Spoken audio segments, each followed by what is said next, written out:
Good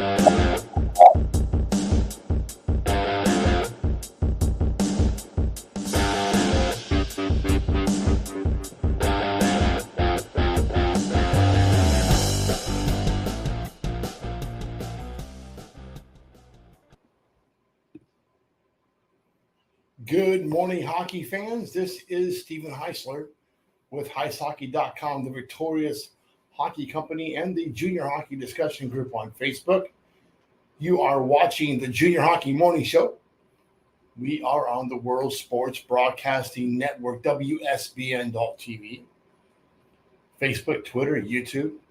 Hopefully you are enjoying your week of hockey, and this show won't come off as being dramatically upsetting. Today is Wednesday, October 11th, 2023, and usually on Wednesdays, it is If I Were King.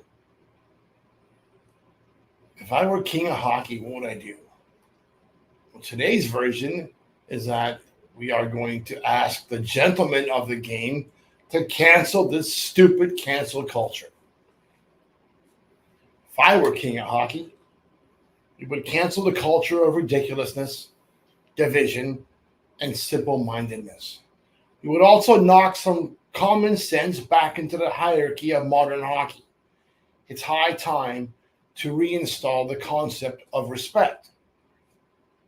Last week, a head coach lost his job just for saying a word in response to music heard in the players' dressing room. Like any politically charged situation, it's important to get every side of the story.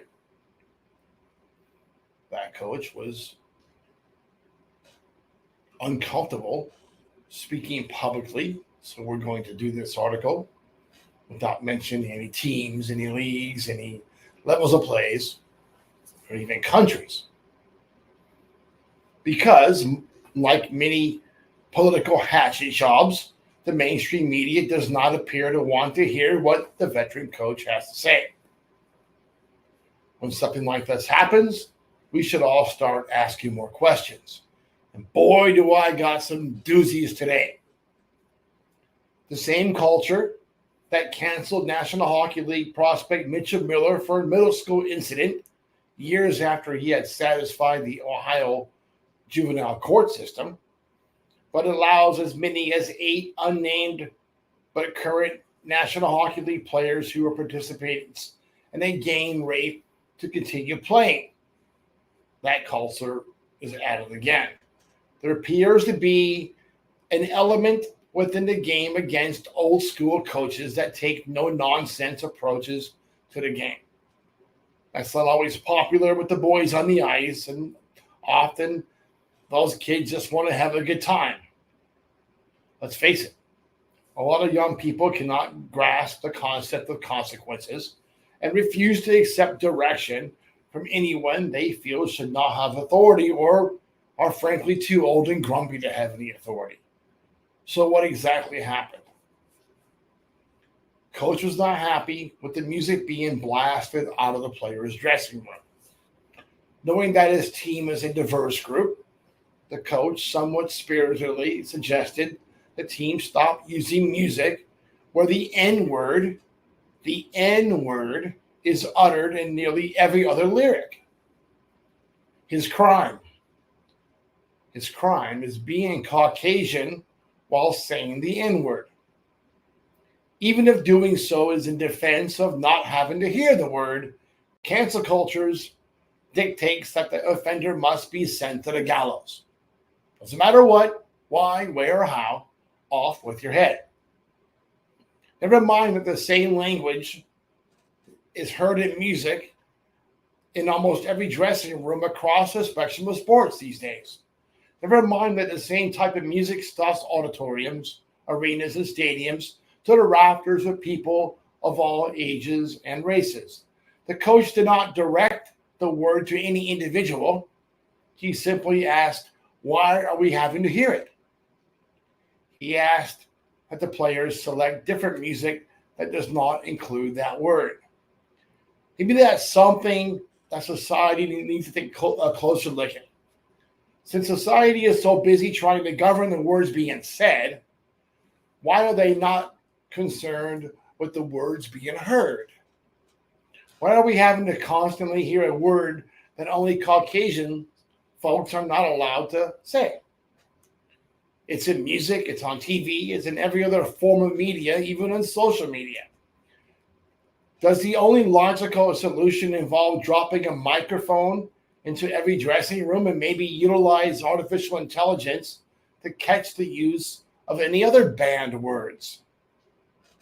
It is now very clear that any use of certain words, regardless of context, justifies the termination of the offender's career, depending on their race. Is that how soft we become?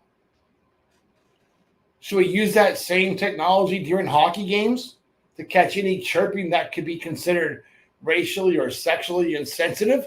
Player last week referred to someone as a midget, got a 5-game suspension for calling somebody a midget in junior hockey. Kid was short. Imagine if our crazy society started to create new laws that ban certain words from use of other select words, or certain races from use of other select words. How ridiculous would it be to be canceled for utilizing the word cracker in any context? Cracker is a negative term used to describe white people by some people. I'm not offended by cracker. I love saltines. But in this context, if you say the word cracker, you're losing your job. Doesn't matter if you're going to put them in soup or not. Doesn't make any sense. Most North Americans still consider themselves as people of faith. Yet they are forced to hear a tremendous level of profanity on a daily basis. How is that anyway acceptable? Society is now saying any words describing a person's perceived sexuality, size, color, or ethnicity are insensitive, or at worst, a hate crime. So how does faith not make that list? The one word that is missing from the conversation is respect. That's respect for others and yourself.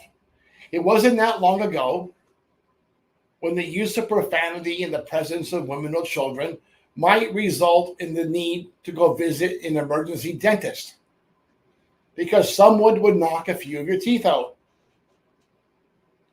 What our game really needs is more gentlemen with violent tendencies. Come to think of it, society can use a few of those guys too. It's ridiculous. Words hurt people. Words are hate crimes. But you can go into a store, take what you want, end up closing the store in your neighborhood. That's fine. That's your need to feed your families, according to AOC. But words can lose a career. Words that aren't directed at anybody. That's where we are today.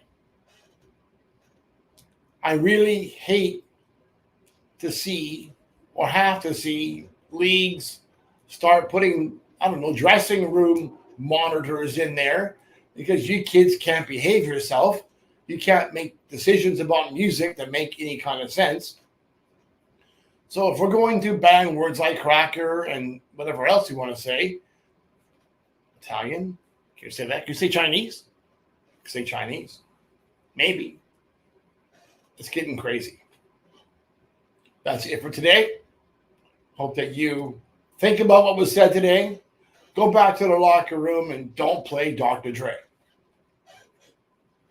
Listen to Lawrence Welk. No words there. Elevator music. That's really good before a pregame. Maybe some Merle Haggard. Maybe some, I don't know. What else is good out there? Aerosmith, Little Racy.